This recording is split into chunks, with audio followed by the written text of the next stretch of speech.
We deal with lots of investors with lots of goals. One of the most common strategies that we see, especially with newer investors, is the high risk, high reward investment.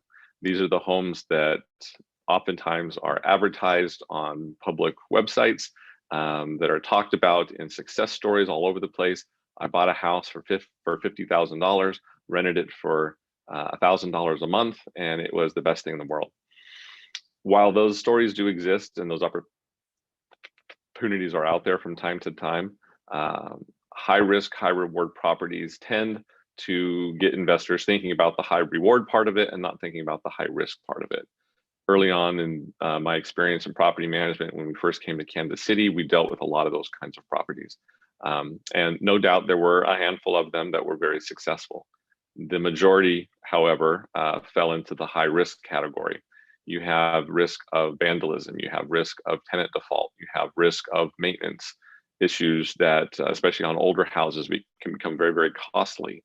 And so while you may have a high cash return on the property in the short run, over a long holding period, you may find that additional maintenance costs, additional vacancy time, additional rehab expenses eat into and can oftentimes turn your overall investment to be much less lucrative than you would have on a more stable investment property.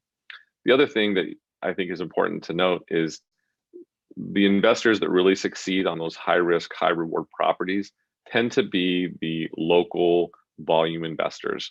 It's somebody who is close enough to do the work themselves. They don't have to hire others to do the work from a distance.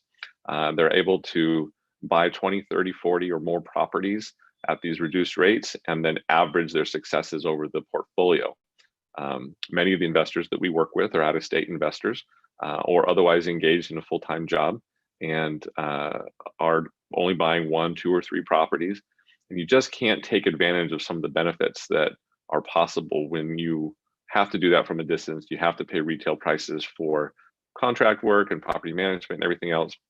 And you're not able to offset one risky house with another one that might be more stable and average your returns. So the high risk and high reward has a place, but for many investors, it's not what we recommend until they are in a position to absorb and really take on that kind of risk.